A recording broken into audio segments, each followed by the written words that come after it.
Alors,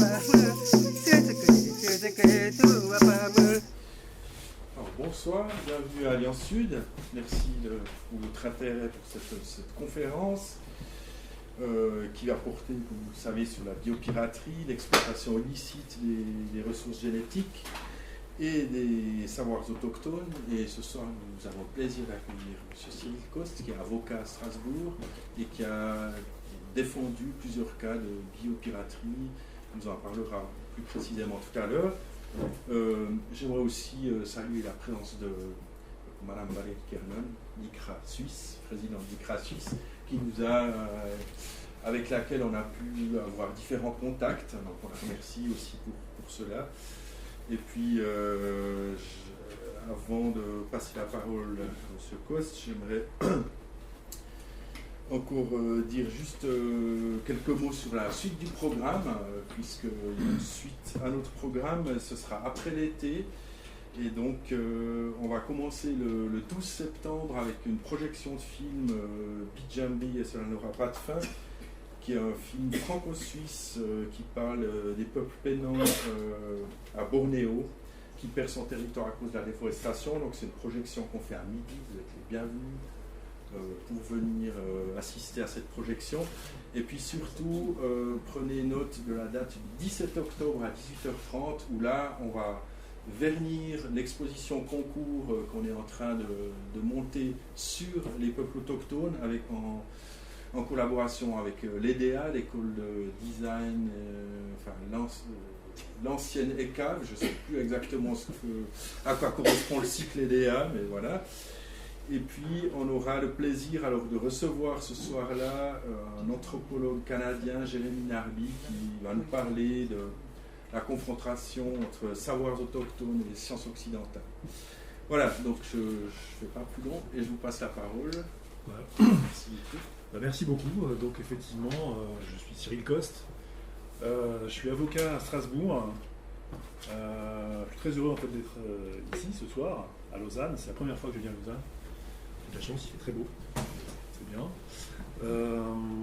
Je travaille depuis de nombreuses années, depuis plusieurs années en fait, sur la question des droits des peuples autochtones en général. On n'est pas nombreux en France, avocats, à s'intéresser à ces questions-là. J'ai eu l'occasion de travailler sur ces questions des peuples autochtones et de leurs droits en France, au soutien de quelques ONG, dont ICRA, qui a été évoqué ici, Commission internationale pour les peuples autochtones, mais également, depuis quelques années, avec France Liberté, la fondation Daniel Mitterrand, qui se penche donc sur ces questions de droits des peuples, depuis maintenant plusieurs années, et notamment le droit des peuples autochtones. Alors il se trouve que je me suis intéressé aux droits des peuples autochtones durant mes études, et également donc, dans ma pratique professionnelle, et j'avais également, durant mes études, étudié le droit de la propriété intellectuelle. Et il se trouve que lorsqu'on évoque la biopiraterie, eh bien, c'est une notion qui justement recoupe à la fois la question des droits des peuples autochtones et la question de la propriété intellectuelle.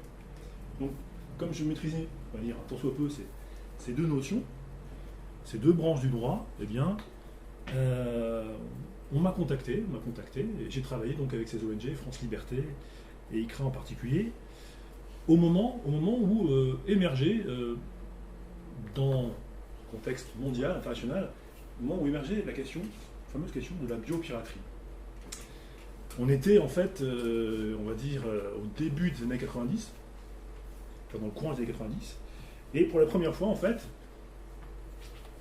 moi, en tant que juriste, en tant qu'avocat, je me rends à Genève, au sein des Nations Unies, des droits de l'homme, et je me rends compte que depuis plusieurs années se réunissent en fait des autochtones venus du monde entier, au sein d'un groupe de travail à Genève, et que chaque année, ces autochtones eh bien, font part de leurs doléances aux Nations Unies, de choses qui leur arrivent, que ce soit en Amérique du Sud ou en Asie du Sud-Est, et qu'ils aimeraient voir changer. C'est ce qu'on appelait le groupe de travail sur les peuples autochtones. C'est comme ça que moi j'ai, pour la première fois, entendu parler de la biopiraterie, puisque parmi les doléances des autochtones à Genève, au sein des Nations Unies, au sein de ce groupe de travail, qui d'ailleurs, quelques années plus tard, a donné naissance à la fameuse Déclaration des droits des peuples autochtones, des Nations Unies. Eh bien, parmi les doléances que ces peuples exprimaient, il y avait la question de leur savoir traditionnel, de leur environnement, et ils venaient dire en fait aux Nations Unies, mais peut-être vous vous en rendez pas compte, mais depuis quelque temps, ce qui se passe, c'est qu'il y a des entreprises ou des instituts de recherche qui sont dans les pays dits du Nord, c'est-à-dire ici, la France, la Suisse, qui viennent chez nous et qui nous observent, nous posent des questions, et qui souvent repartent forts de beaucoup de renseignements, beaucoup d'informations sur la façon dont on utilise nos plantes, dont on utilise certaines ressources biologiques de nos territoires, et on ne les revoit plus, ces gens-là. On ne les revoit plus. Par contre, ces autochtones, ils ont appris que quelques années plus tard, en fait, dans les pays du Nord, enfin dans ces pays du Nord, eh bien, un produit avait été commercialisé sur le marché européen, par exemple, en matière cosmétique, une crème, par exemple. Un produit avait été commercialisé, et ce produit, en fait, il avait été élaboré, à partir des renseignements que les autochtones avaient donnés eux-mêmes sur place à la personne qui était venue leur rendre visite. Alors ils se disent, il y a quelque chose qui ne va pas en termes de, en termes de comportement, en termes de moralité, tout simplement. C'est pas normal, c'est un petit peu injuste que nous, on a un savoir qui est un savoir millénaire sur notre environnement, qu'on se transmet de génération en génération. On sait comment utiliser telle ou telle plante pour soigner une maladie, la fièvre par exemple, le paludisme, et on sait se servir de telle plante pour ses vertus cosmétiques. Et puis il y a quelqu'un qui vient, une entreprise, et puis ils développent un produit, ils le vendent, ils se font beaucoup d'argent avec ça, et nous en retour on n'a rien. Qui plus est, on n'a rien, et en plus on n'est même pas reconnu. Nos droits ne sont pas reconnus. En tant que tel, on n'existe pas. On n'existe pas en tant qu'autochtone. Voilà un petit peu moi ce que j'ai entendu quand je suis arrivé aux Nations Unies à Genève. Et donc très tôt, en fait, si vous voulez, parmi les innombrables thèmes que peut susciter la question des droits des peuples autochtones, eh bien c'est la biopiraterie qui a émergé parmi tous les autres thèmes. Pourquoi ? Parce que les autochtones nous disaient, à travers leur déclaration aux Nations Unies, ils disent non seulement on s'empare de nos savoirs traditionnels, sur nos plantes, sur notre environnement, et on l'exploite commercialement sans faire retour, mais en plus, ces savoirs, souvent traditionnels, ils n'ont même pas vocation, si vous voulez, à sortir de la communauté. Parce que ces savoirs, ils sont, la plupart du temps, ils doivent rester confidentiels. Que seuls certains, au sein de la communauté, sont habilités à les détenir et à s'en servir. On parle des chamans, par exemple, dans certaines communautés autochtones. Et donc, ils n'ont pas vocation à divulguer ces savoirs. D'une part. Et d'autre part, ils nous disent, ces autochtones, et ça qui est intéressant, je pense peut-être qu'il y a des anthropologues, ils nous disent que chez eux, en tout cas, dans leur culture, eh bien, certains savoirs et la façon dont on s'en sert, eh bien, une dimension, je dirais, différente de chez nous, une dimension sacrée, on va dire, que chez nous, nous n'avons pas. Voilà. Et donc là, ils nous parlent, en fait, dans ces cas-là, d'une différence d'ordre culturel, au sens anthropologique du terme. Alors, ceci étant, ils ont émis ces doléances, effectivement, dans le courant des années 90 aux Nations Unies, et donc c'est comme ça aussi que la communauté internationale, quelque part, a pris conscience de l'existence de ce phénomène qu'on appelle la biopiraterie. Pour résumer, c'est simple, la biopiraterie, en fait, c'est quoi ? C'est effectivement le fait d'aller s'emparer des ressources biologiques d'un territoire, d'une communauté, de s'emparer le cas échéant de son savoir, le savoir qui est associé à ces ressources, comment on l'utilise, pour se soigner, pour se nourrir, etc. Et de l'utiliser à des fins commerciales, tout simplement, sans en faire aucun retour en compensation à la communauté qui, depuis souvent des générations et générations, a entretenu ces ressources et a développé ce savoir. Alors, voilà ce que dénoncent les autochtones, et voilà comment, en fait, comme je le disais, en fait, on a pris conscience de ce phénomène sur la scène internationale. Alors, il se trouve que ce phénomène, il est allé également de pair avec d'autres phénomènes, d'autres développements, qui n'ont fait finalement que accentuer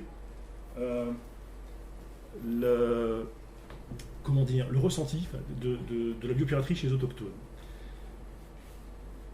À la fin des années 90 également, et là je sors du registre du droit des peuples autochtones, fin des années 90, en termes de propriété intellectuelle cette fois-ci. Je pense que je ne vais pas écouter la propriété intellectuelle. C'est vrai que c'est un peu délicat, on jongle parfois avec des notions qui sont vraiment souvent antinomiques lorsqu'on évoque la biopiraterie.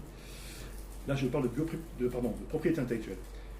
À la fin dans le courant des années 90, il se trouve que dans le domaine de la propriété intellectuelle, et plus particulièrement dans le droit des brevets d'invention, eh bien, on assiste au développement qu'on appelle du brevetage du vivant. Le brevetage du vivant, c'est relativement récent en fait. Il est rendu possible dans le courant des années 90 parce que certains pays l'ont pratiqué avant les autres. Je pense ici notamment aux États-Unis. Et parce que des conventions internationales également l'ont rendu licite, le brevetage du vivant. Je pense notamment ici à ce qu'on appelle les accords de droit de propriété intellectuelle sur le commerce de 1994. C'était un traité le plus important qui n'ait jamais été adopté en matière de propriété intellectuelle et qui s'agissant de brevets d'invention, en fait, pour la première fois,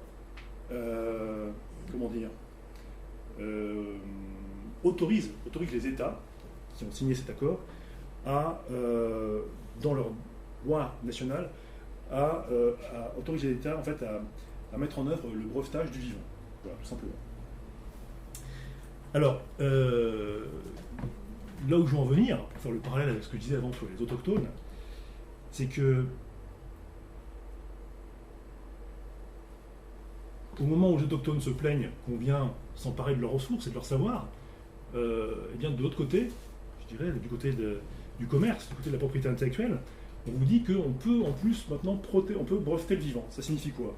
Ça signifie qu'on peut déposer un titre de propriété intellectuelle au sein d'un office de propriété intellectuelle, en Suisse ici, à l'OMPI, à Genève, et que ce titre, qu'on appelle un brevet d'invention, on va pouvoir le déposer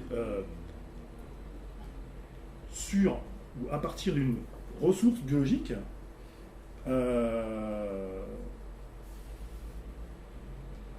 et ce titre, voilà, ce que je veux dire, c'est que le droit du brevet d'invention, le brevet d'invention, en fait, qu'est-ce que c'est exactement? C'est un titre qui vous donne un monopole d'exploitation économique sur l'invention que vous déposez. Et ce monopole d'exploitation économique, il dure 20 ans. 20 ans en général. Ça signifie que lorsque vous déposez une invention, eh bien, vous pouvez l'exploiter seul pendant 20 ans. Mais également, ça signifie que si quelqu'un d'autre veut l'exploiter à votre place, il ne pourra pas. Il ne pourra pas, parce que sinon il va commettre ce qu'on appelle un acte de contrefaçon. Voilà.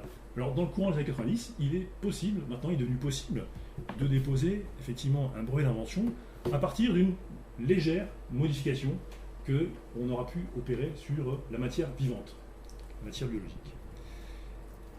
Et donc, certaines entreprises multinationales ne vont pas manquer de s'engouffrer dans cette brèche, effectivement, et vont se dépêcher, donc puisque c'est maintenant de plus en plus licite, dans le courant des années 90, vont se dépêcher de déposer des brevets d'invention sur les innovations qu'elles auront pu faire à partir de telle ou telle plante qu'elles auront récoltées donc, dans les pays du Sud.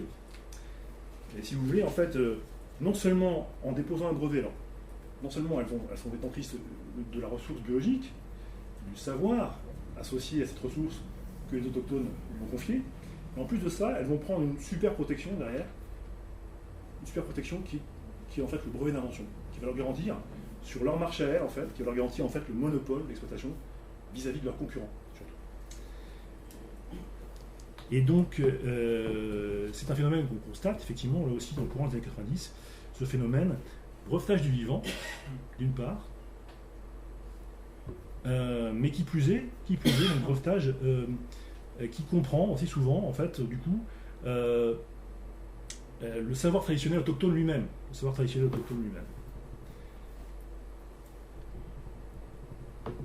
Alors, choses à venir. En fait, en général, moi, je fais une intervention à l'Université de Strasbourg sur ces questions-là, et ça dure 3 heures en général. Bon, ici, je suis tenu en fait par le délai. On m'a dit qu'il fallait que j'intervienne pendant 45 minutes, donc je vais essayer en fait de raccourcir mon propos. Donc, si vous voulez, ce que je viens de décrire ici, ça correspond à ce qu'on appelle la prise de conscience de ce qu'était la biopiraterie. Vous l'avez compris, hein, j'ai cité ici voilà, un cas d'école qu'on retrouve assez souvent. Qu'est-ce que c'est que la biopiraterie? C'est effectivement quelqu'un qui va se rendre dans un territoire riche en biodiversité et qui va s'emparer donc d'un savoir, d'une ressource, de manière à ensuite que cette ressource soit transformée pour être exploitée commercialement et, le cas échéant, bénéficier d'un brevet d'invention, le cas échéant.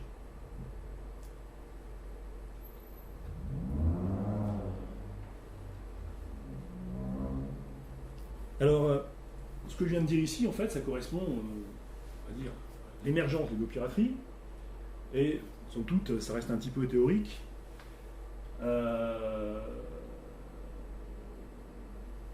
Une fois qu'on a pris conscience de ça, eh bien, et donc à la fin des années 90, il s'agit éventuellement donc de combattre ce phénomène de biopiraterie, et les autochtones eux-mêmes, les autochtones dont je parlais, ceux qui se sont réunis à Genève, aux Nations Unies, ils sont réunis en association, mais également les ONG, ce qu'on appelle la société civile, s'est emparée de cette question-là pour se dire on va tenter de faire quelque chose, puisque effectivement, il semblerait que ce soit une question qui soit fondamentale pour les autochtones. Donc, certaines ONG vont tenter, notamment, de faire invalider, dans un premier temps, des brevets d'invention qui ont été déposés par certaines entreprises, multinationales du Nord, des États-Unis notamment, de faire invalider ces brevets en disant, en tout cas c'est l'argumentaire, en disant que ces brevets ne sont pas valables sur le plan juridique. Pourquoi? Parce qu'ils ne répondent pas en fait aux critères de validité d'un brevet d'invention. Alors rapidement, comme ça, parce que c'est vrai que c'est très technique, quels sont les critères de validité d'un brevet d'invention? Qu'est-ce qu'il faut réunir comme condition pour pouvoir déposer un brevet sur une plante, sur la transformation d'une plante en particulier? En fait, c'est relativement simple. Le droit de la propriété intellectuelle dit qu'il faut réunir 3 conditions. Pour être titulaire d'un brevet d'invention, il faut que l'invention soit nouvelle, il faut que l'invention soit issue d'une activité inventive de la personne qui invente, et enfin, il faut que l'invention puisse être commercialisable. Alors ça paraît des critères un petit peu effectivement généraux, mais alors si on applique ces 3 critères-là à des inventions issues du vivant, issues des plantes, notamment, sur la transformation des plantes, des inventions aussi qui ont été élaborées grâce au savoir des autochtones, eh bien, on se rend compte, en tout cas c'est ce que disent certaines ONG, à l'orée des années 2000, on se rend compte qu'en fait, ces brevets-là, eh bien, ne correspondent certainement pas aux critères que j'ai indiqués. À savoir qu'ils sont dépourvus de nouveauté, ces brevets. Pourquoi? La nouveauté, c'est simple en fait. La nouveauté, ça signifie qu'en gros, ce qui est inventé n'existait pas avant. Alors là, en l'occurrence, si les communautés autochtones l'utilisaient depuis des générations, on ne peut pas dire que c'est nouveau. Donc déjà, le critère de nouveauté n'existe plus. Effectivement. Deuxième critère, c'est celui de l'activité inventive. On me dit que le fait d'utiliser telle plante avec telle vertu thérapeutique, par exemple, résulterait d'un long travail d'activité inventive de la part de la multinationale qui dépose le brevet. Bon. Là, l'idée, c'est... le critère d'activité inventive, on nous dit qu'en fait, il faut que l'invention, en fait, n'apparaisse pas évidente. À la personne qui travaille dans le secteur d'activité concerné. Alors, pour les autochtones, le fait qu'on utilise une plante dont ils connaissent les vertus, a priori, pour eux, c'est évident. Donc, voilà. Remise en cause, en fait, de certains brevets, donc au début des années 2000. Le la procédure la plus emblématique en matière de contestation de brevets d'invention, basée sur des ressources et des savoirs traditionnels autochtones, c'est la procédure contre le brevet du NIM. C'est une association, une ONG en fait, de paysans indiens, présidée par Madame Vandana Shiva, vous voyez ici, qui, donc, au début des années 2000, en fait, a introduit une procédure devant l'Office européen des brevets. L'Office européen des brevets, en fait, c'est un office de brevets qui est situé à Munich et qui a vocation, en fait, à délivrer des brevets d'invention sur tout le territoire de l'Europe. Il délivre des brevets d'invention sur éventuellement les transformations de vision, parce qu'aujourd'hui c'est rendu possible, malheureusement. Mais il délivre également des brevets d'invention sur des inventions mécaniques, encore, ça existe. Bon. Mais aujourd'hui, ce qui nous intéresse, c'est les brevets d'invention sur le vivant. Alors, Vandana Shiva et son association, eh bien, se sont mis en tête, c'était le premier à le faire, de contester effectivement un brevet déposé sur le Nîmes, autrement connu sous le nom de margousier. Brevet déposé par une société américaine, l'entreprise Grace,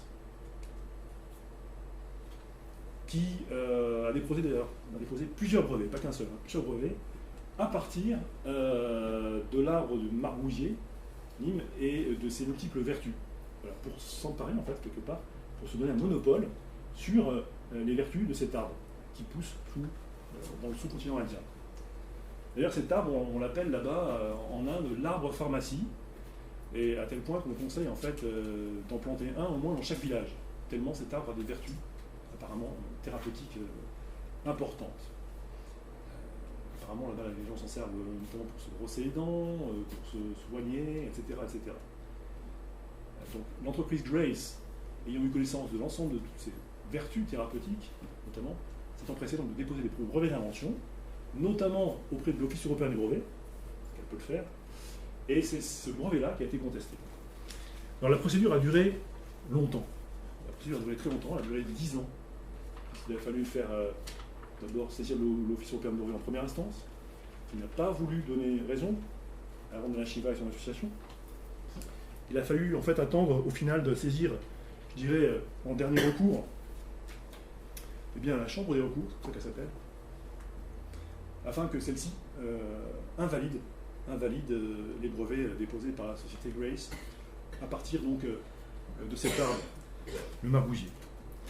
Et je disais qu'en fait le cas de Nîmes était emblématique puisque c'est la première fois effectivement dans l'histoire que du coup on a un brevet d'invention sur une ressource biologique traditionnelle dont il existe de multiples utilisations traditionnelles.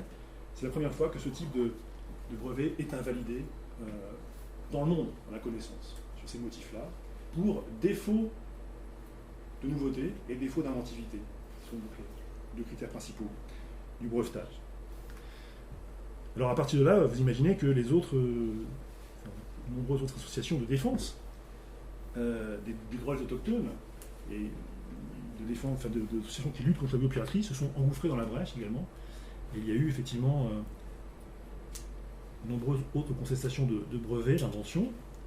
Étant entendu ici, alors attendez, je vais une liste quelque part, ah, voilà. Étant entendu ici que qui dit brevet d'invention non valable, selon les critères légaux, dit, puisque ces brevets ont été déposés, je dirais, sur la base de savoirs traditionnels autochtones, sur la base de ressources biologiques locales, eh bien on a affaire ici à un acte de biopiraterie. Voilà, tout simplement. Le fait de déposer des brevets d'invention en sachant pertinemment que ceux-ci ne répondront pas aux critères de nouveauté ou d'inventivité, on a affaire ici à un cas de biopiraterie. Alors par la suite, vous voyez, en fait, il y a d'autres cas emblématiques qui ont suivi, notamment le cas du pélargonium, qui a été, lui, utilisé par une entreprise allemande, basée à Karlsruhe, qui avait déposé un brevet d'invention, en fait, pour justement les vertus antimicrobiennes de lutte contre la bronchite de cette plante, le pélargonium, qui est une sorte en fait de géranium qu'on trouve, je crois, en Afrique du Sud. Alors moi-même, je n'ai pas participé à ces 2 premiers cas, c'était un peu trop tôt pour moi, c'est pas encore à ça. En revanche, pour ce qui est du Sacha-Inchi, moi j'ai effectivement, avec France Liberté, on a participé à la lutte contre ce brevet. Pourquoi? Parce que, d'une part, Green Tech, c'est une société française, Green Tech, qui, comme son indique, travaille dans la technologie verte, voilà, avait eu la bonne idée, bien sûr entre guillemets, de déposer un brevet d'invention au sein de l'INPI, c'est l'Institut national de la propriété industrielle en France, un brevet d'invention à partir d'une vertu de la graine de Sacha-Inchi. Je ne sais pas si vous savez ce que c'est que le Sacha-Inchi, mais c'est une graine, c'est une plante en fait qui produit des sortes d'amandes, que l'on trouve essentiellement au Pérou, et ces amandes sont très riches en acides gras, oméga 3, vitamines. Et donc elles ont des vertus, ces graines ont des vertus curatives, de soins pour la peau essentiellement. Voilà. Et donc la société française Green Tech avait déposé un brevet en France là-dessus, sur ces vertus-là, alors même que nous dénoncions le fait que ces vertus étaient déjà connues depuis des générations et des générations au Pérou, chez les communautés autochtones. Voilà. Alors nous sommes contents, parce que c'était un petit peu notre premier cas, nous aussi, de lutte contre la biopiraterie. Face, je dirais, et ça c'est un petit peu, reconnaître le travail des ONG dans ce domaine-là, face, je dirais, à la communication que nous avons faite sur ce cas de biopiraterie, face aux arguments que nous avons développés, juridiques aussi, eh bien la société Green Tech a cédé. Elle a reconnu qu'effectivement, pour elle, il pouvait s'agir d'un cas de biopiraterie, et en tout cas, elle a considéré que ce ne serait pas bon pour son image de marque, elle qui fait de la technologie verte, de continuer sur cette voie-là. Donc le brevet a été retiré. Voilà. Il en a été de même pour une autre plante, là, le Oudia, que l'on trouve aussi en Afrique du Sud.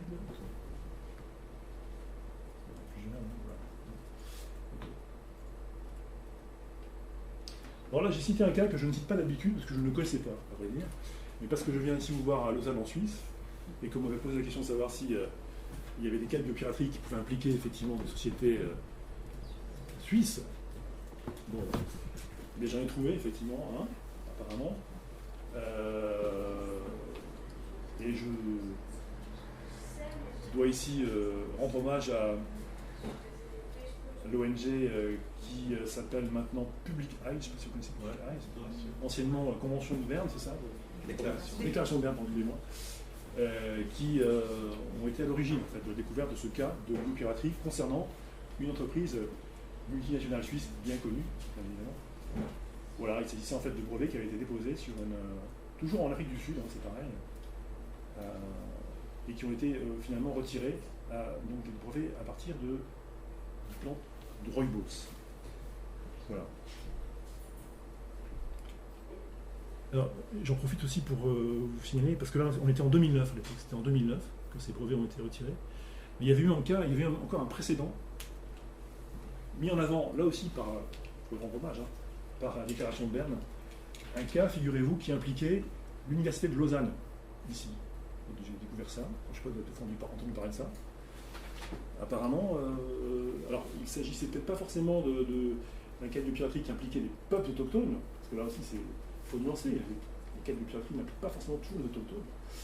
Mais c'était un cas, on était en 2000 à l'époque, j'ai lu ça sur Internet, et effectivement, l'université de Lausanne, apparemment, un chercheur de l'université de Lausanne, avait effectivement, lors de ses voyages en Afrique, au Zimbabwe en particulier, avait découvert des plantes qui avaient aussi des vertus apparemment médicinales très intéressantes, et à son retour ici en Suisse, il avait breveté en fait, ces découvertes. Voilà. Il les breveté sans demander l'autorisation à qui que ce soit. À l'époque, on était en 2000, et sans prévoir une compensation non plus quelconque aux populations locales qui avaient contribué à développer ces ressources. Alors, je suis désolé là, parce que changement dans...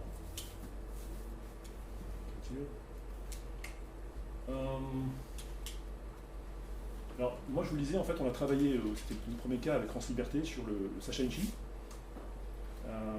Actuellement, avec France Liberté, nous travaillons sur un autre cas qui me paraît effectivement très intéressant aussi, qui concerne la France, qui concerne plus particulièrement en fait les populations autochtones de France, puisqu'il y en a en France, autochtones, et plus particulièrement qui concerne en fait les Amérindiens de Guyane. Il s'agit du cas de la feuille de Cassia amara, je vais c'est pas très bien écrit, autrement appelée le kouachi. C'est une plante qu'on trouve en Guyane, donc en plein dans l'Amazonie, qu'on appelle kouachi. C'est une plante utilisée par les communautés amérindiennes, là aussi depuis des générations. On ne peut pas dater, générations, c'est des centaines, peut-être des milliers d'années. C'est aussi ça le problème, c'est en termes de lutte contre le biopiraterie, on ne peut pas dater l'usage des savoirs traditionnels. En tout cas, une plante, le kouachi, utilisée depuis des générations par les communautés amérindiennes, là-bas en Guyane, pour ses vertus thérapeutiques, vertus antipaludiques notamment, et pour lutter contre la fièvre essentiellement. Voilà. Alors nous, on travaille sur ce cas maintenant depuis 3 ans, et nous avons mené ce cas jusque devant l'Office européen des brevets. Qu'est-ce qui s'est passé? Eh bien, en France, ce n'est pas une entreprise multinationale, cette fois-ci, qui a déposé un brevet d'invention à partir de cette vertu de la feuille de kouachi, Cassia amara, mais c'est tout simplement en fait un institut de recherche public. C'est l'IRD, l'Institut de recherche et développement français. Avant, ça s'appelait l'Orstom, vous connaissez, je sais pas, c'est l'ancien nom de l'Orstom. Maintenant, c'est devenu l'IRD. C'est donc un établissement public qui dépend directement en fait de l'État français. Mais oui, on peut aussi se dire que parfois les États peuvent aussi avoir des comportements biopirates. En tout cas, nous, c'est ce que nous disons. Notamment par le biais de leur institut. Alors l'IRD, qui travaille en France beaucoup outre-mer depuis des années, des habitudes ont été prises auprès des populations autochtones par les chercheurs de l'IRD, des habitudes que nous estimons être des mauvaises habitudes. Et c'en est ici l'exemple même. À savoir que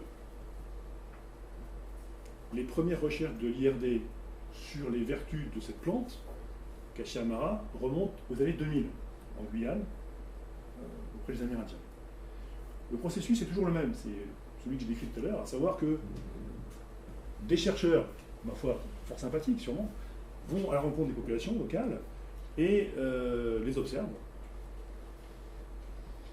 Savent qu'ils ont entendu dire qu'effectivement on savait comment lutter contre le paludisme et contre la fièvre, et ils vont voir quelles plantes ils utilisent, comment ils l'utilisent, quelle décoction ils peuvent faire éventuellement pour l'utiliser, et ils vont noter ces observations, parce que là il se trouve que c'est aussi pour ça qu'on a choisi ce cas, c'est parce qu'il y a des preuves, effectivement là, des preuves écrites, que les observations ont été faites, elles ont été faites par écrit, que des Amérindiens ont été interrogés sur la façon dont il faut procéder pour créer ces remèdes.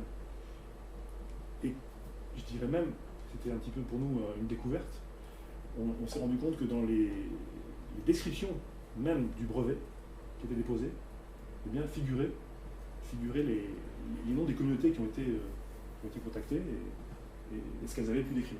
Donc là, pour nous, c'était presque du pain béni, en fait. On avait pour une fois, on avait des éléments tangibles qui montraient que des communautés amérindiennes avaient été contactées, interrogées, et que sur la foi de ce qu'elles avaient dit, eh bien, un brevet d'invention avait été déposé. Alors même que là aussi, c'est pareil, le processus est le même.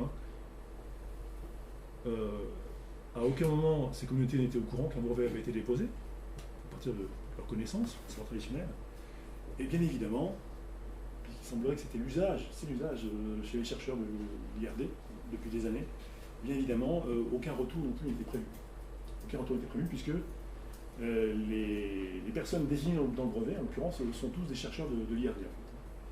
Les personnes désignées dans le brevet sont tous des chercheurs de l'IRD, aucun membre des communautés autochtones. Après, moi, je ne stigmatise pas spécialement les chercheurs. Je pense aussi que ça correspond à aussi une forme de culture qu'on trouve, en fait, dans le milieu de la recherche. Qui fait que, effectivement, pendant des années, on a considéré que certains savoirs, les savoirs dits traditionnels, n'avaient pas la même valeur que les savoirs de la recherche conventionnelle, tout simplement. Formation de culture, du changement d'époque, sans doute. Hein, voilà. Et c'est aussi ça que dénonce la biopiraterie, c'est-à-dire qu'il faut aussi, quelque part, changer de paradigme par rapport à ça.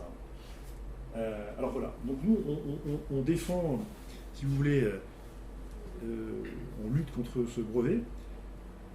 Alors, on n'est pas mandaté spécialement par une communauté, ni par un autochtone en particulier, mais on s'est dit, je trouve que la procédure devant l'Office européen des brevets elle permet à quiconque, moi comme vous d'ailleurs, hein, pas forcément avocat, cette procédure elle permet à quiconque de s'opposer à un dépôt de brevet. S'il y a quelque chose à dire, s'il y a des arguments pour ça, vous comme moi, vous pouvez le faire. Voilà, donc, on s'est dit, on ne sommes pas mandatés, certes, on a quand même pris la précaution, hein, bien sûr, d'informer avant les communautés amérindiennes qui étaient d'accord avec nous, mais la procédure nous permettait effectivement de saisir directement l'OEB. Il faut le faire dans les 9 mois du dépôt de brevet. Nous l'avons fait, et en première instance, devant la commission, malheureusement, nous avons échoué à démontrer que le brevet était un brevet biopirate. Bon. Je dirais, on s'attendait un petit peu, en fait. En première... Donc là, on a fait appel maintenant. Et on attend maintenant, c'est un peu long, en fait. On attend que l'affaire soit réexaminée. On s'y attendait, quand je dis qu'on s'y attendait, en fait, c'est que, bien évidemment, l'IRD, l'Institut de recherche et développement français, s'est défendu. En disant, notre brevet est parfaiement valable. Il correspond tout à fait aux critères de nouveauté et d'inventivité. Nous, on a soutenu le contraire. Je ne vous cache pas que les débats devant l'OEB, c'est très technique. Hein. C'est vraiment un débat très technique. Et il y a des conseillers de propriété industrielle qui travaillent tout le temps là-dessus, sur ces questions-là, qui sont habitués, qui sont rompus à ce genre d'exercice. Quand je dis qu'on s'y attendait, en fait, c'est que ce qu'il faut bien comprendre, c'est que l'Office européen des brevets, comme la plupart des offices de propriété intellectuelle dans le monde, ne sont pas des juridictions. Ce ne sont pas des juridictions. Donc on n'a pas affaire à des juges. Les juges sont des gens qui sont formés pour ça, des magistrats, c'est des tribunaux. Non, les offices de propriété intellectuelle, ce sont des quasi-administrations, enfin, des administrations. Ce sont des administrations, quelque part dans la nature. Et si vous voulez,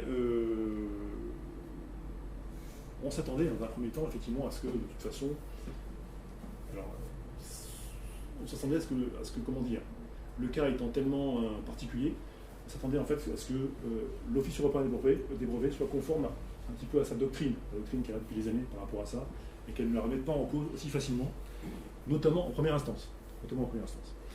Je rappelle que dans le cas du Nîmes, par exemple, il a fallu attendre 10 ans pour que le brevet soit validé et qu'on aille finalement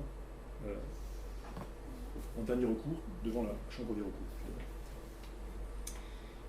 Voilà, donc en ce moment, on travaille là-dessus avec France Liberté. Bon.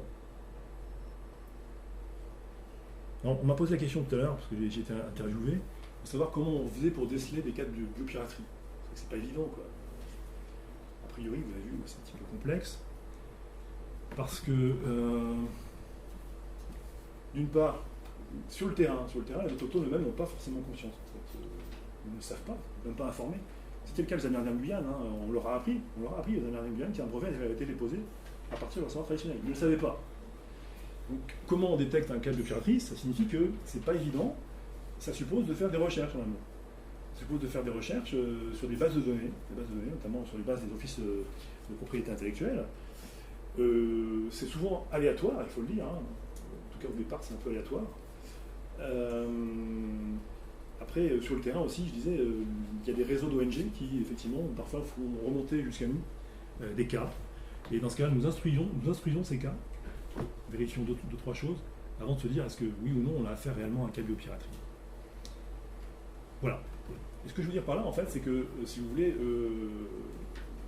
il y a donc la surface, c'est ce que je présente ici, en fait, c'est les cas qui ont émergé, mais il y a ce qu'on peut imaginer, en fait. Parce qu'il y a des cas qui n'ont pas émergé, et qui, sans doute, existent, et que nous n'avons pas, à ma connaissance, les moyens de tous déceler. Sauf à ce qu'on invente un jour un programme ou je sais pas, une application, un logiciel qui permette effectivement de détecter. Alors bon, c'est là aussi une question qui suscite beaucoup d'interrogations, notamment dans les enceintes internationales. Comment arriver à mettre un terme à la biopiraterie et à déceler les cas de biopiraterie. Bien. Alors je crois que je prends beaucoup de temps en fait. Je vais essayer d'accélérer un petit peu. Comme je vous dis, d'habitude, j'interviens 3 heures ces questions-là.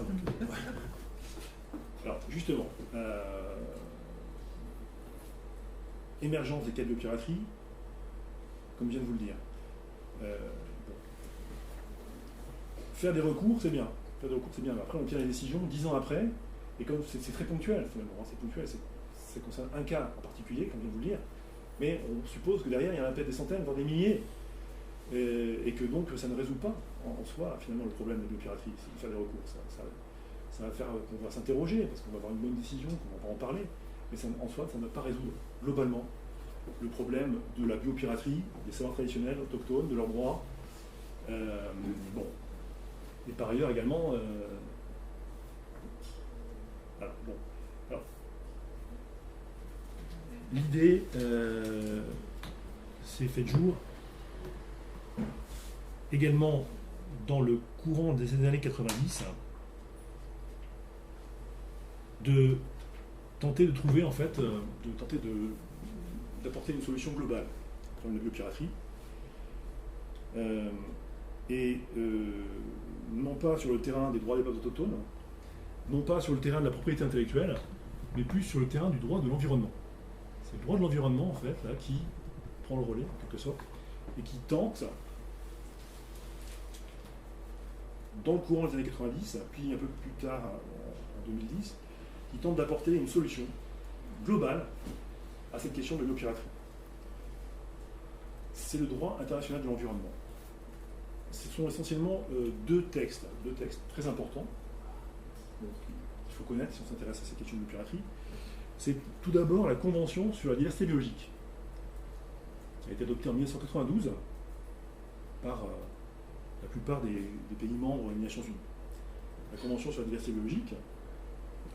Et puis, plus près de nous, en 2010, un protocole d'accord qui ne fait en fait que, je dirais que mettre en œuvre une partie de cette convention de 90 dont je parle. Un protocole d'accord dit le protocole de Nagoya. Le protocole de Nagoya.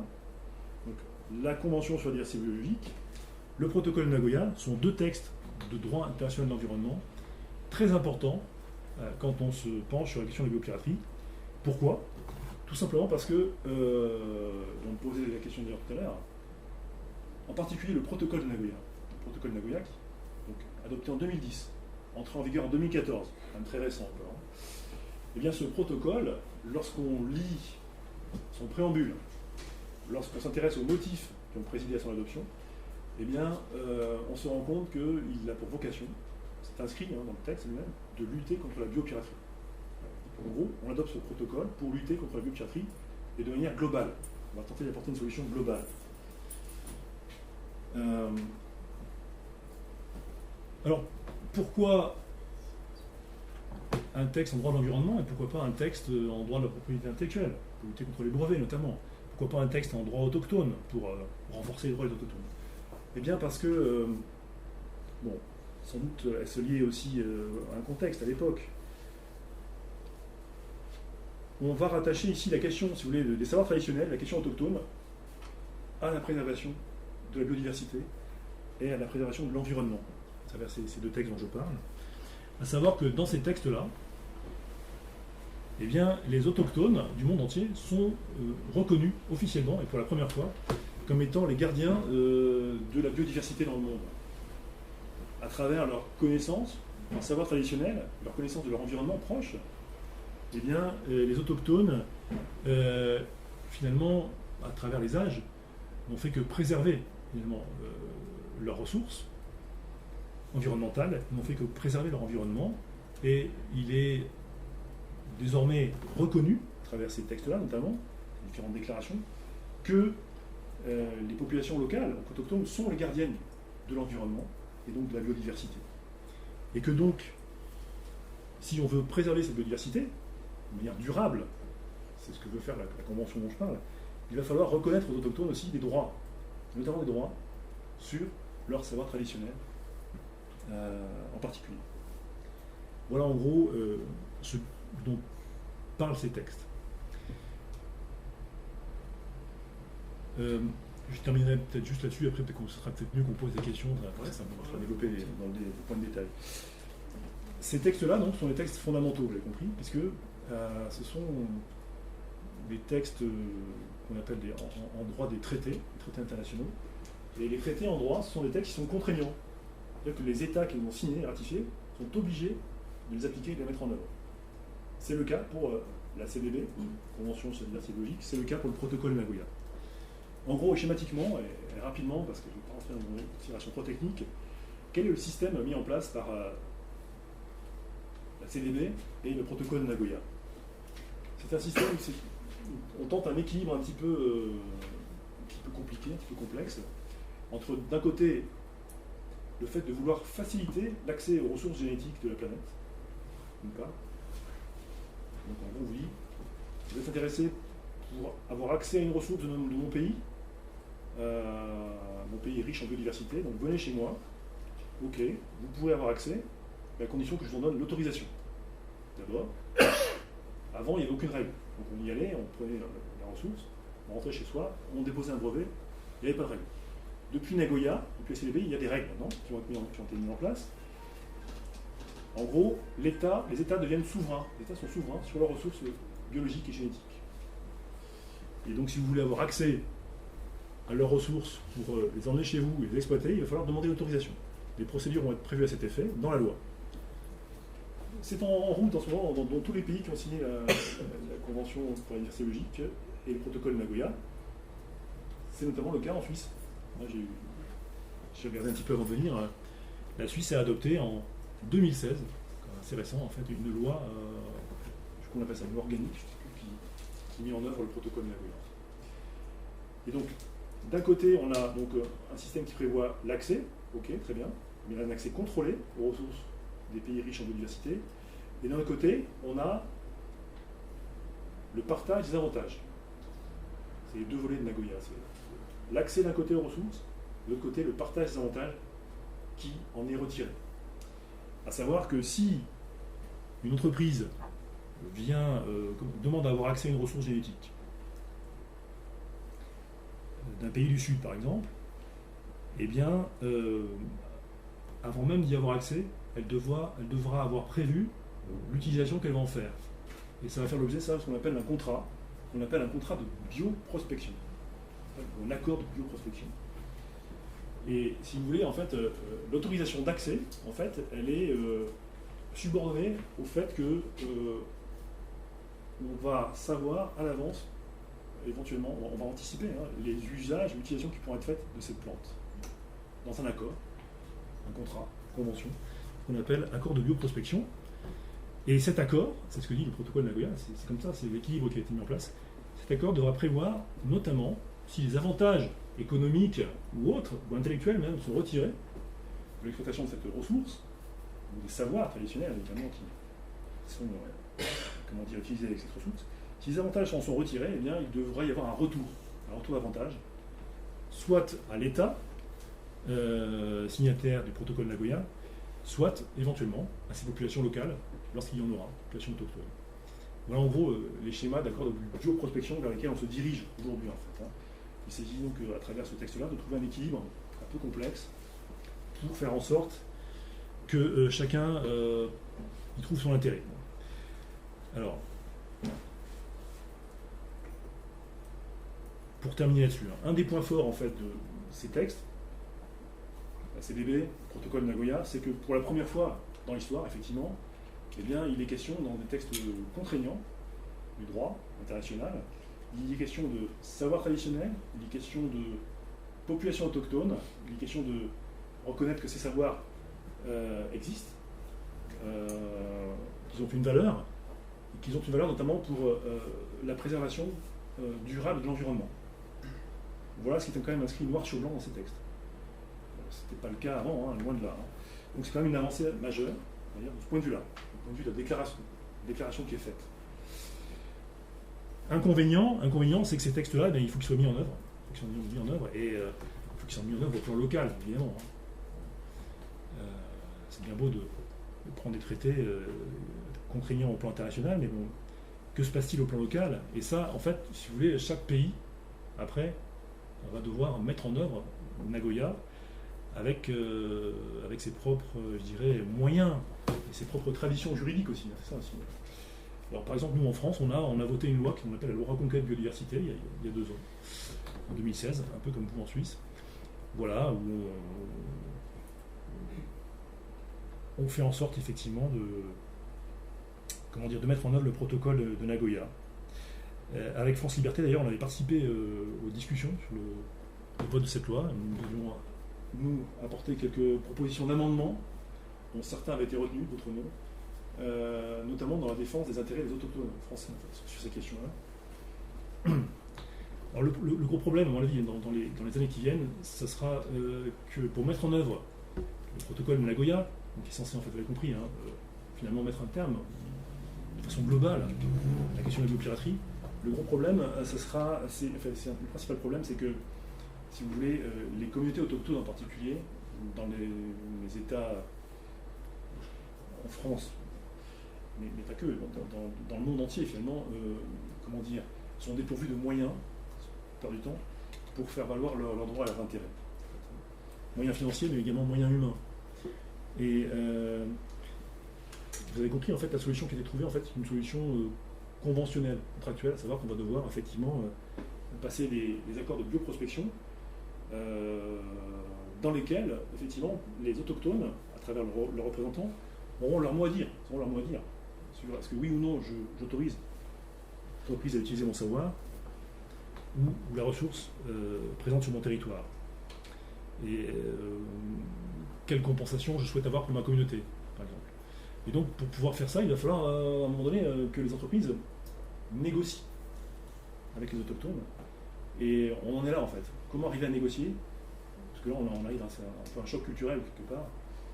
Avec, d'un côté, les entreprises multinationales qui ont leur batterie d'avocats, et de l'autre, en fait, les autochtones qui n'en ont pas, peut-être, et qui ont leur propre protocole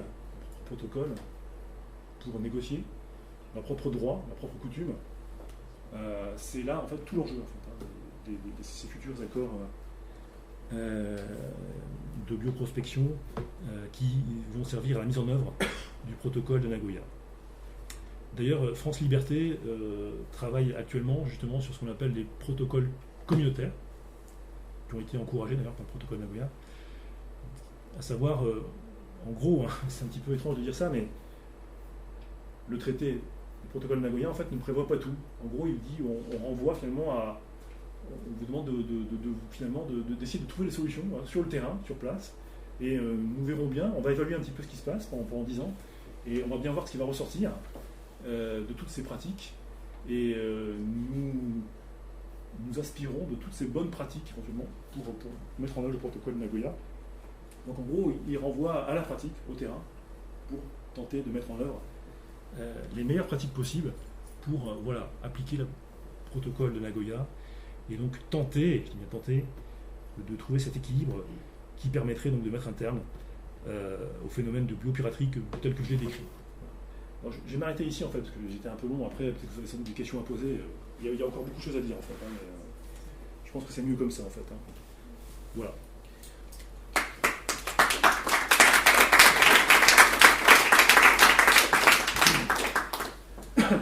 Alors voilà, on ouvre le débat avec le public.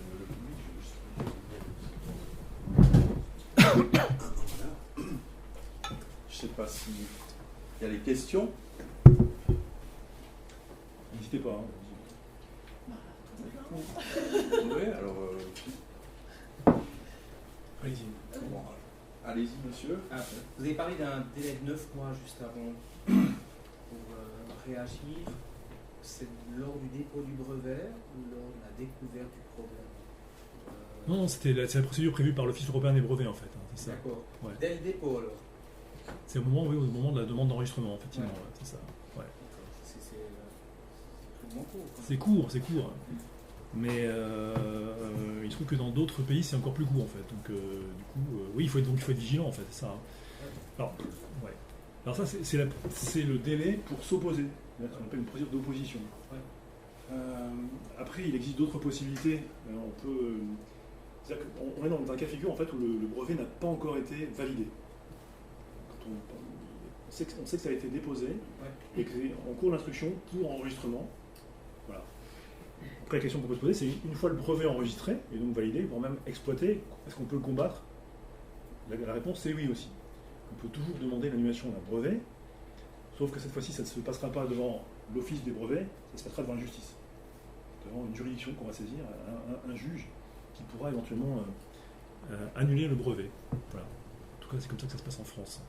Je ne sais pas si c'était un petit peu votre question, peut-être. Ah oui. J'ai juste une question sur en fait, ces accords de Nagoya, cet accord de Nagoya, elle contraint les États. Elle ne contraint pas, elle donne aux États du pouvoir face à ça. Mais elle ne gère pas la relation entre l'État et la communauté autochtone. Non, c'est ça, oui, effectivement, vous mettez le doigt sur quelque chose d'un peu délicat, effectivement, c'est qu'en droit international, en fait, ce qu'on appelle les parties à un traité ne peuvent être que les États, ou alors des organisations internationales elles-mêmes, comme les Nations Unies. Mais effectivement, en l'occurrence, les peuples autochtones, ce qu'on appelle les populations ou les communautés autochtones, en tant que telles, qui ne sont pas constituées sous forme d'État, eh bien, ne sont pas parties. Donc elles sont un petit peu, si vous voulez, sujets, objets de cet accord-là. Donc du coup, c'est vrai que c'est un peu délicat. Tout dépend de la façon dont les communautés autochtones voient leurs droits reconnus dans le pays en question. Il y en a, on le sait, dans certains pays qui sont encore discriminés, évidemment. D'autres où les droits commencent à être reconnus un peu plus. Ça paraît quand même assez mal parti. Je m'excuse d'en parler comme ça, mais par exemple au Brésil, si l'État décide de soumettre une multinationale, on peut dire que finalement la communauté autochtone. Effectivement, vous parlez du Brésil, vous avez bien compris que la situation change. On passe vraiment d'un extrême à l'autre, c'est ce qu'elle dit en fait, concernant la situation des autochtones, qui était effectivement reconnue jusqu'à présent dans la Constitution, et cette reconnaissance est remise en cause aujourd'hui. Oui, donc c'est clair qu'effectivement, tout dépend, encore une fois, va dépendre effectivement de la reconnaissance au plan national. Pourquoi? Parce qu'au plan international, s'agissant des droits des peuples autochtones, il y a peu de choses de contraignant, justement. Il y a une déclaration qui a été adoptée par les Nations Unies en 2007 qui proclame les droits des peuples autochtones. On a entendu parler de cette déclaration. La déclaration des peuples autochtones des Nations Unies, qui proclame de manière tout à fait nouvelle des droits des peuples autochtones. On pourrait comparer aux droits de l'homme, si vous voulez, des peuples autochtones, les droits fondamentaux des peuples autochtones. Mais ce texte-là, en fait, n'est qu'une déclaration en droit, et donc n'a pas de valeur contraignante en soi pour les États. Voilà. Ce qui fait qu'effectivement, il y a un déséquilibre de ce point de vue-là par rapport à ce que vous dites. On doit encore être soumis au droit national. Alors, excusez-moi, il y a des gens qui posent des questions. Oui. Alors, peut-être malin,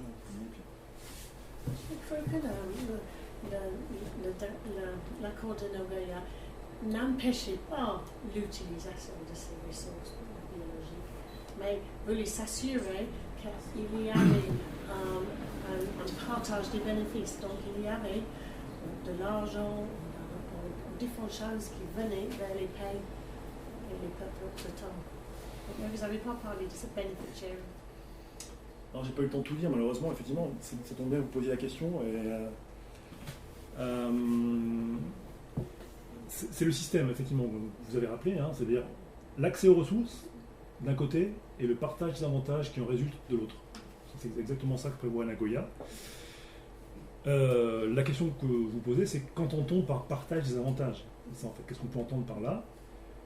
Alors là encore aussi, je vous le redis, Nagoya est une convention cadre. C'est une convention qui fixe des grands principes et qui n'a pas forcément vocation à vouloir tout diligenter.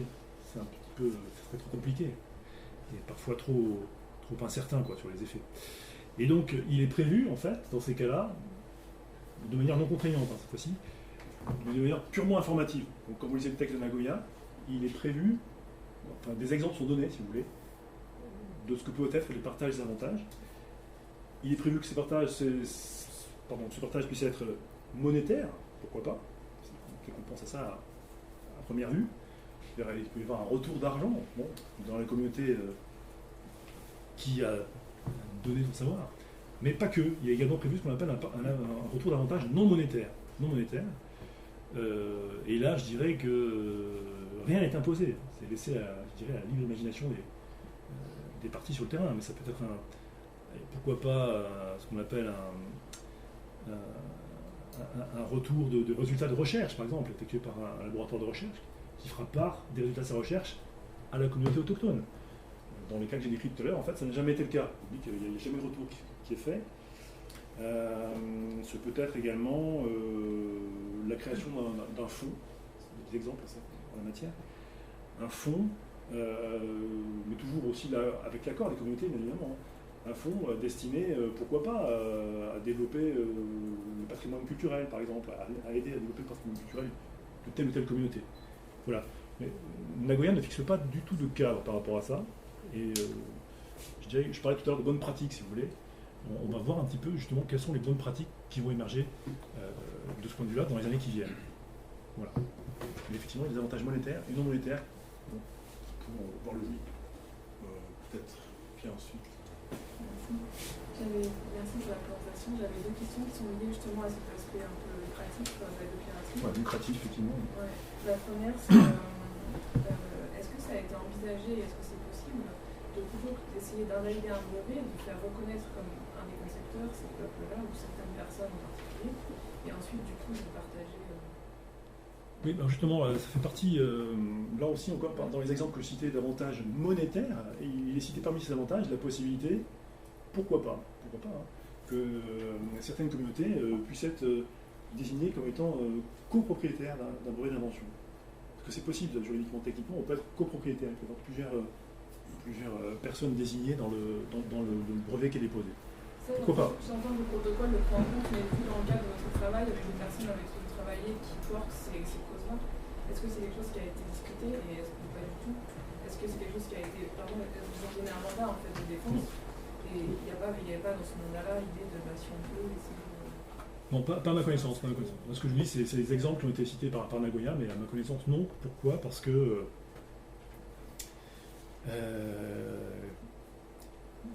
la plupart du temps, en fait, on se rend compte que les communautés autochtones qui sont concernées par les cas de piraterie en font, elles aussi, pour elles-mêmes, des cas emblématiques pour la défense de leurs propres droits fondamentaux. Et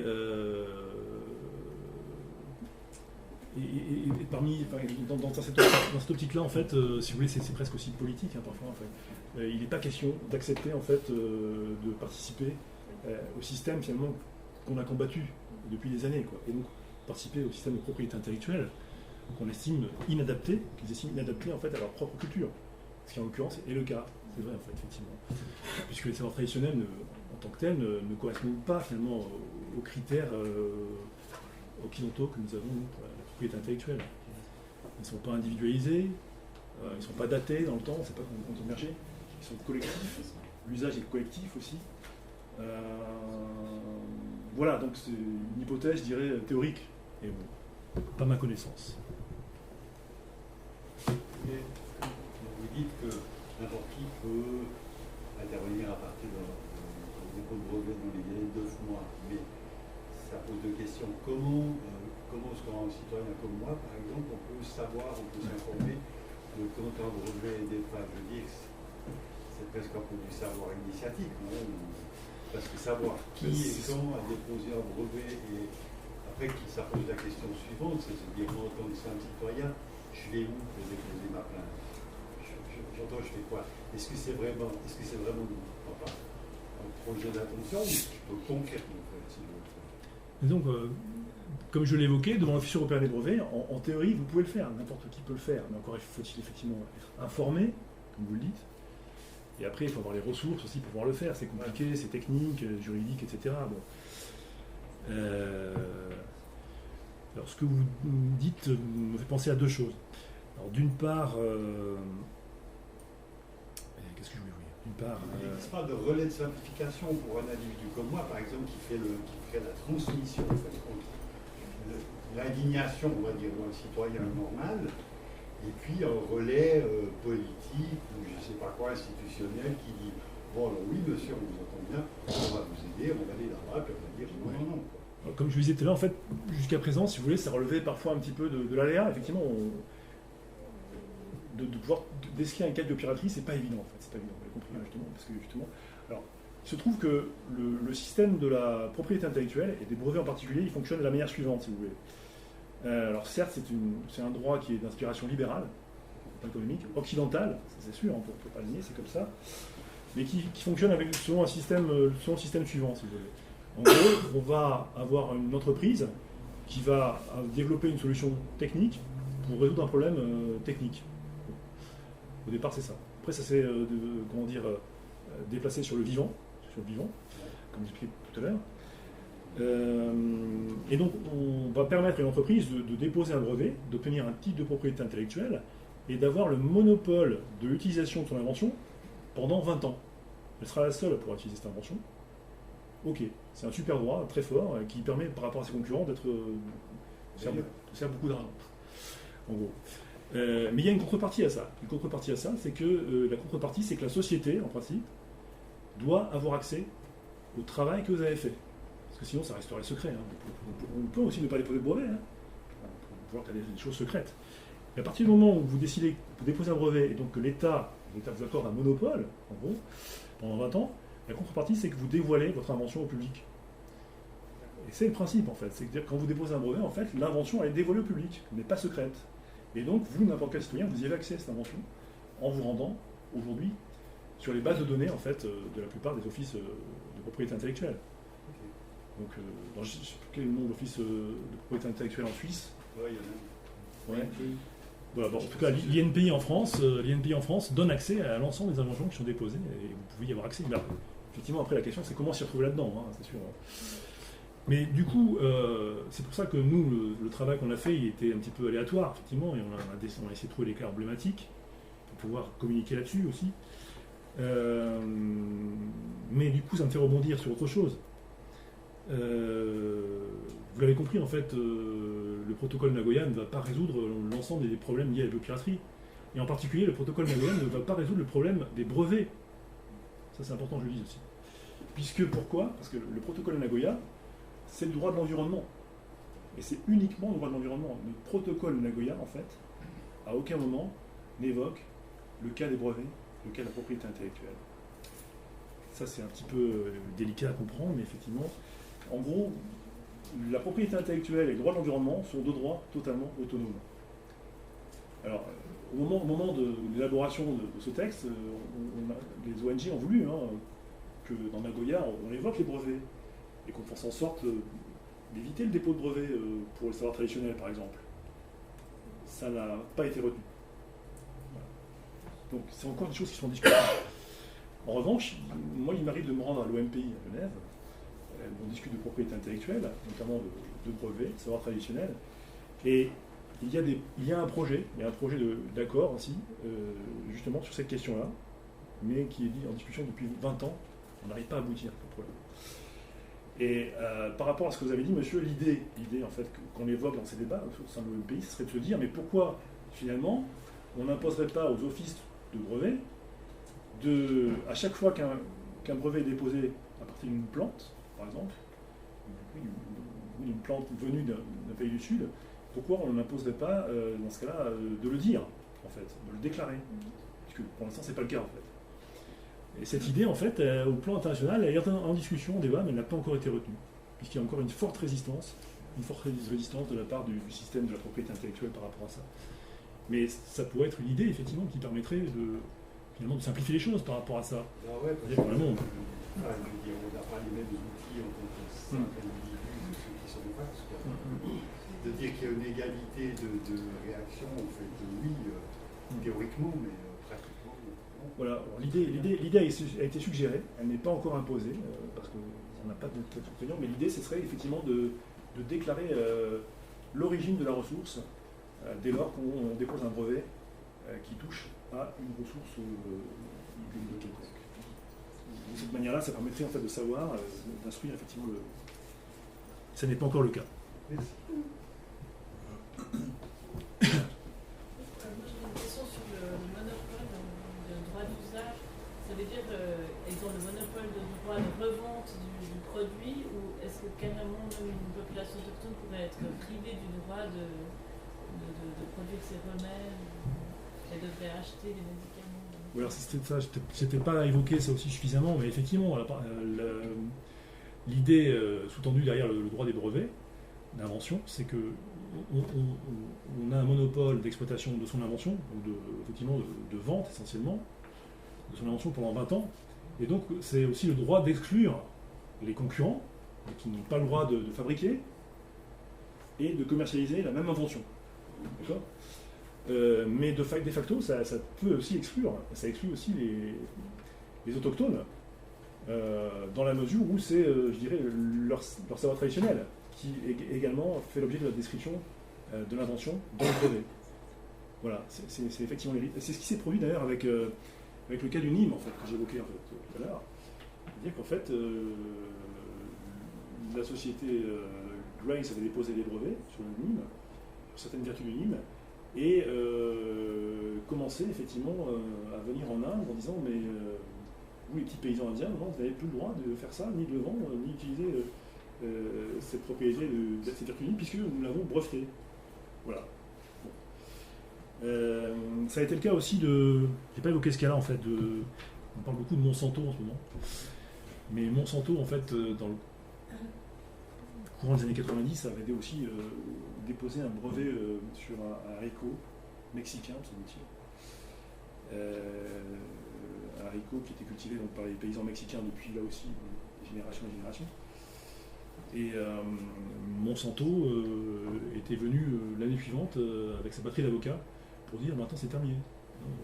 Le brevet c'est nous, le monopole c'est nous, donc vous ne pouvez plus replanter vos haricots puisqu'on a la propriété intellectuelle dessus. Quoi. Bon. Voilà. Donc le risque il est là aussi également en matière de propriété intellectuelle.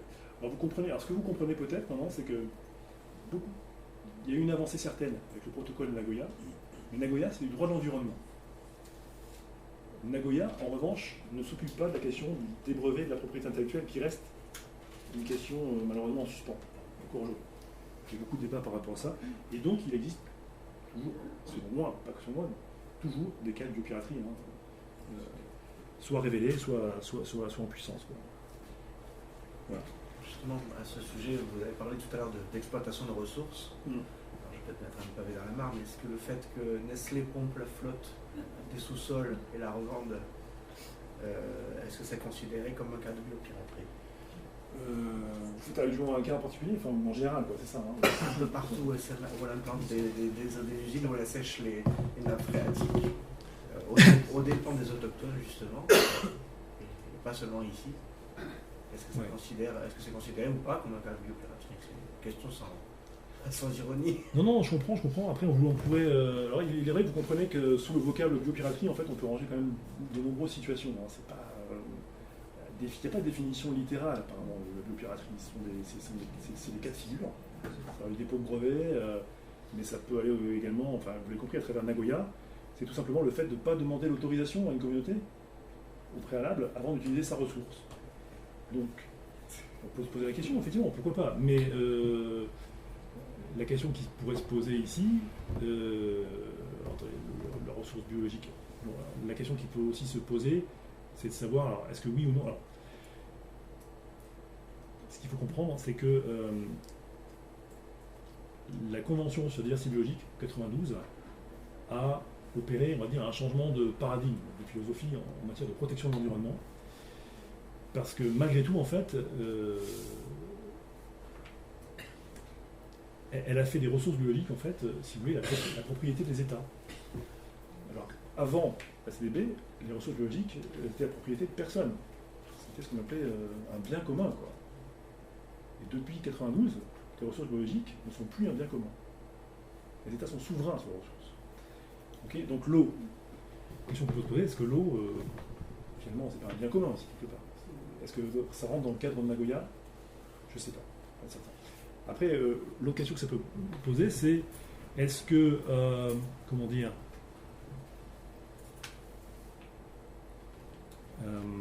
est-ce que oui ou non on a affaire à une communauté autochtone aussi? C'est la question en fait. Hein. C'était ma deuxième question, c'est quoi une communauté autochtone? Alors il aurait fallu venir à la précédente conférence où ça a été bien expliqué. Désolé. Non, Non, mais vous faites bien poser la question. C'est-à-dire qu'en fait, il est question d'autochtones dans le protocole de Nagoya, qui est un texte de droit de l'environnement. Mais je l'ai évoqué un petit peu rapidement tout à l'heure, j'ai pas eu le temps d'en parler plus que ça, mais il existe aussi, s'est développé en fait depuis une trentaine d'années maintenant, un droit propre aux autochtones, aux peuples autochtones. Et ça a donné lieu, je disais en 2007, à une déclaration très importante des Nations Unies, qu'on appelle la Déclaration des droits des peuples autochtones. Là aussi, avant il n'y avait pas grand-chose. Je veux dire, bon, il y a eu la conquête, Christophe Colomb, etc., des siècles de discrimination, de non-existence juridique. Et puis il y a en 2007 un texte international qui, pour la première fois, reconnaît les droits fondamentaux aux peuples autochtones du monde entier, quoi. Et donc, alors toute la difficulté, c'est de donner une définition. Et justement, vouloir donner une définition, c'est tellement compliqué et tellement risqué sur le plan politique que les personnes qui ont rédigé le texte, en fait, n'en ont pas donné. Non mais pour quelle raison? Parce qu'en fait, il renvoie en fait à ce qu'on appelle un critère d'auto-identification. En fait. C'est un peu compliqué à dire, mais il faut pouvoir s'identifier. Vous vous considérez comme autochtone? Forcément. Ah oui. Ben oui. On considère qu'on est tous autochtones. Autochtone de quoi? Ça veut dire. Enfin, c'est un grand long débat. C'est un débat, mais. Voilà, donc je ne vais pas la relancer dessus. Après, selon la conférencière qui était là, elle disait par exemple qu'en Suisse, il n'y avait pas de peuple autochtone. Voilà. Après, il y a aussi. Non, mais il y a plus sérieusement, il y a, dans le texte quand même, de la déclaration, il y a des critères. Il y a bien évidemment le mode de vie traditionnel des communautés. Il y a le fait de se reconnaître comme tel, en fait, comme autochtone. Le fait de l'appartenance, bien évidemment, à un territoire depuis une longue période, et je dirais avant même que d'autres ne viennent, autochtones par rapport à la conquête notamment. Voilà. Mais bon, après, on peut toujours dire que c'est subjectif, mais bon, ça correspond à une situation bien précise, notamment sur le plan culturel. Voilà. Ah, il y a certains. Alors, effectivement, il y a certains. Certaines associations, certains groupements qui ont tenté justement de vouloir invoquer le droit des peuples autochtones, mais à des fins différentes de celles qui avaient été prévues au départ. Évidemment, je ne peux pas me pesantir là-dessus, mais en Hongrie, actuellement, le peuple hongrois, par exemple, enfin, les dirigeants hongrois plutôt, a pu invoquer ce texte-là. Voilà. Sauf que, bon, voilà. Il y a des dispositions effectivement dans la déclaration qui excluent ce type de possibilité, justement. Voilà. Mais je vous invite à lire le texte de déclaration, vous verrez, c'est quand même très sérieux, c'est précis et tout. Voilà. Alors peut-être encore deux dernières questions, puis après on pourra continuer, mais de manière un peu informelle, un petit apéro à vous offrir. Morgane. Excusez-moi, c'est peut-être un peu utopique, mais est-ce qu'on ne ferait pas en amont aider les peuples autochtones à se protéger, à breveter leurs projets, mais c'est aussi un peu de contradictoire. Oui, ça rejoint un petit peu ce qu'on a évoqué tout à l'heure avec qui posait la question. Oui, en théorie, on peut faire ça, mais encore une fois, il semblerait que ça ne soit pas la voie choisie par les autochtones. Parce que comme je le disais tout à l'heure, en fait, c'est aussi lié à la particularité de leur savoir qui ne correspond pas, ne rentre pas dans les cases justement du droit de la propriété intellectuelle tel que nous le connaissons, d'inspiration libérale, occidentale, etc. Donc a priori, un savoir traditionnel, par exemple sur une plante, ou un savoir thérapeutique autochtone, on ne peut pas en dater l'émergence. C'est difficile en fait. Si on met, on ne peut pas savoir non plus. Les bienfaits en avant. Pardon ? Si on met par exemple les bienfaits du produit, on peut dire de la plante en avant. Oui, voilà, on peut faire ça. Mais voilà, donc à ma connaissance, ça n'a pas été fait. Encore une fois, il y a dans un esprit un petit peu à la fois parce qu'au départ, de lutte contre le système en lui-même, qui n'est pas conforme, qui n'est pas daté en fait, aux valeurs culturelles, la connaissance elle-même des autochtones. Mais alors, par ailleurs, il se trouve que moi je suis aussi les débats encore une fois à l'OMPI, et là aussi il y a des débats interminables, mais les questions sont tellement complexes. L'OMPI, c'est l'organisation qui élabore les traités en matière de droit des brevets, en matière de droit d'auteur, en matière de marques, pour des marques, etc. Les OMPI réfléchit maintenant depuis une vingtaine d'années justement sur cette question-là. Est-ce qu'il n'y aurait pas moyen, dans la propriété intellectuelle, justement, de faire un droit spécial pour les savoirs traditionnels? Voilà. On réfléchit là-dessus, quoi. En fonction justement des critères qui sont propres aux savoirs traditionnels. Et je ne vous cache pas qu'il n'y a pas de réponse encore définitive, tellement que c'est compliqué, très compliqué. On ne sait même pas si ça va aboutir en fait. Oui, ça fait un moment que vous leviez la main. En fait, il y a quels États qui ont signé ces conventions et ces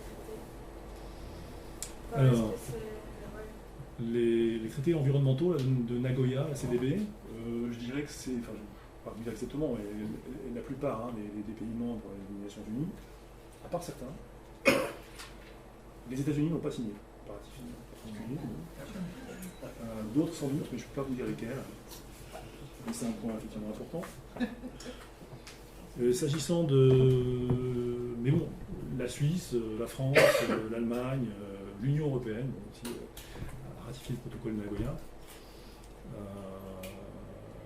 Pas des pays d'Amérique du Sud. Je ne sais plus, j'ai une hésitation par rapport à la Bolivie, justement, qui est un cas un peu particulier, la Bolivie. Je ne suis pas certain qu'ils aient en fait signé et ratifié le protocole de Nagoya et la CDB. Reste à vérifier. Pour des raisons qui leur sont propres, à savoir, et qui sont tout à fait légitimes, bien sûr, à savoir qu'ils estiment, en tout cas c'était le président Morales, Evo Morales, qui était le premier président autochtone à la tête d'un État autochtone. Enfin, le gouvernement bolivien à l'époque, parce que moi je m'étais entretenu avec l'ambassadeur de Bolivie à Paris à l'époque, qui dit clairement que pour eux, même Nagoya, c'était inacceptable. C'est-à-dire qu'il n'y avait pas suffisamment de garantie de leurs droits pour les autochtones et qu'ils ne voulaient pas du tout participer à ce jeu-là, ce système-là. Pour eux, il n'est pas question de donner accès de manière inconsidérée et de récolter entre guillemets des miettes, de partage d'avantages. Ils n'ont pas voulu participer, a priori, à ce système-là. Et donc peut-être, ça resterait à vérifier, je ne sais pas si ça a été la peut. En tout cas, à l'époque, ils n'envisageaient pas d'adhérer au système de Nagoya. Mais pour d'autres raisons que les Américains. Alors, la dernière question. Je me demandais en fait s'il y avait des cas, notamment parce que vous avez présenté un établissement de recherche publique où en fait il n'y a pas de brevet qui est déposé, mais il y a quand même un accaparement des savoirs. Et dans ces cas-là, qu'est-ce qui peut être fait? Est-ce que c'est un problème, considéré comme un problème par les personnes de savoir être retirées? Alors justement, ça tombe bien qu'on termine peut-être sur cette question-là. Parce que, vous l'avez compris, en fait, la biopiraterie recouvre de nombreuses situations, en fait, pas forcément toujours prédéfinies. Il y a la question de la propriété intellectuelle, du brevet, certainement, qui a fait qu'en fait, c'est comme ça que ça a émergé auprès du grand public en particulier. Et puis, il y a eu ensuite la CDB, le protocole de Nagoya, qui, par le biais du droit de l'environnement, est venu tenter d'apporter une régulation de tout ça. Mais vous l'avez compris, en fait, Nagoya, la CDB, ne traite pas la question de la propriété intellectuelle. D'accord ? Pas question de brevet dedans. Malgré tout, pour répondre à votre question, en fait, oui, le cas de figure existe. C'est-à-dire l'idée qu'on peut très bien avoir une entreprise, un institut de recherche, qui va venir sur le terrain se renseigner auprès des communautés autochtones, qui va prendre des renseignements, s'en servir pour ses travaux de recherche, par exemple, c'est un chercheur, un thésard, etc. Mais qui ne va pas forcément, au bout du compte, déposer un brevet d'invention. Pas forcément. Mais si on regarde ce que dit le texte de Nagoya, on peut très bien, en fait, retirer un avantage d'un savoir traditionnel, une ressource, sans forcément déposer un brevet d'invention. Mais il n'en demeure pas moins que ce sera quand même un avantage qu'on pourra avoir retiré. Et donc, que dit Nagoya dans ces cas-là? Il faut faire un partage, malgré tout. Et donc, oui, parce qu'on m'a posé la question tout à l'heure, avant l'intervention, un acte de biopiraterie ne suppose pas forcément un dépôt de brevet. On peut très bien avoir à faire face à un cas de biopiraterie parce qu'on n'aura pas demandé au préalable l'autorisation d'avoir accès, par exemple, à une ressource, à un savoir traditionnel autochtone, ou alors parce qu'on n'aura pas prévu au préalable, en fait, le retour d'avantage. Je dis encore une fois, Nagoya prévoit une procédure très claire qui doit s'appliquer à chaque pays, qui doit donc prendre une législation, une loi dans sa législation, pour faire en sorte que cet équilibre que je décris soit respecté. Si ce n'est pas respecté, si on va dire on a encore affaire à une bioprospection sauvage, eh bien on va à l'encontre de la loi, à l'encontre de Nagoya, et donc, la plupart du temps d'ailleurs, les lois mises en place prévoient des sanctions pénales et civiles. C'est-à-dire qu'en fait, on peut être poursuivi pénalement parce qu'on n'a pas respecté le protocole de Nagoya, et on peut devoir effectivement rembourser, éventuellement, réparer le préjudice subi. Donc voilà, effectivement. Alors, merci beaucoup.